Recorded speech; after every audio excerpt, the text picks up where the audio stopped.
ઉદ્ધવબાહુ એવા તપસ્વી પૂજ્ય બોલાગીરી બાપુ બ્રહ્મલીન થતાં શ્રદ્ધાળુઓનું અંતિમ દર્શન માટે ઘોડાપુર કરજણ નેશનલ હાઈવે 48 ઉપર આવેલ શિવવાડીના મહંત એવા પૂજ્ય બોલાગીરી બાપુ ગતરોજ બ્રહ્મલીન થતાં ભક્તોમાં ઘેરા શોકની લાગણી ફેલાવા પામી હતી, જેમની આજરોજ શિવવાડી ખાતે મંદિરની બાજુમાં આવેલા સ્થાને સમાધિ યોજવામાં આવી હતી। સવારથી જ ઉદ્ધવબાહુ એવા બોલાગીરી બાપુના અંતિમ દર્શન માટે ભક્તોનું ઘોડાપુર ઉમટ્યું હતું।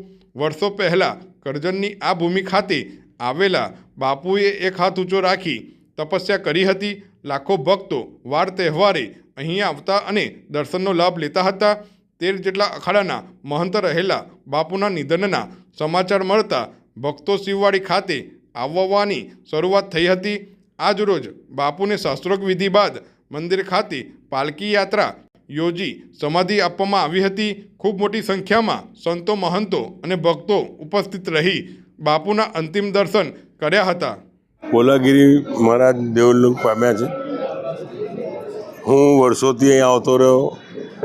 જ્યારે નાની ઝૂંપડી હતી, ઝૂંપડીના ટાઈમે બી બાપજીનો સેવક તરીકે સેવા કરવા આવતો હતો હું। અને બોલાગીરી મહારાજના સાથે એવા સંબંધો હતા કે કોરોનાના ટાઈમ પર બી હું આવ્યો ત્યારે બી બાપજીએ મને એક જ વચન આપ્યું, એનામાં હું આજે જીવતો છું। ખરેખર મહાપુરુષ હતા। એવા પુરુષો ઘણા ઓછા હોય છે કે જિંદગીના અંદર, મને તો 40 વર્ષ થયા બોલાગીરી મહારાજ સાથે, પણ 40 વર્ષના દરમિયાનના અંદર કદી કોઈ દિવસ કશું માંગ્યું નહીં, કોઈના પાસે બી માંગ્યું નથી। કુદરતી મહાપુરુષ હતા। એમને જે બી કરવાનું હતું, કુંભ કર્યા, કુંભના આધાર બધા કર્યા, કુંભમાં અમે બી સાથે ગયા।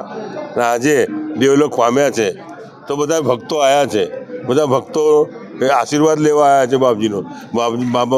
બાપજી તો જીવતા જ રહેવાના છે ને, અમર રહેવાના છે। બોલાગીરી અમર જ રહેવાના, અમર જ રહેશે। એમની સમાધિ કરવામાં આવી રહી છે, પણ સમાધિના દરમિયાનમાં બી જેને જે કંઈ આશા હશે તે આવશે, તો બધાને મળશે એવી પ્રભુને પ્રાર્થના।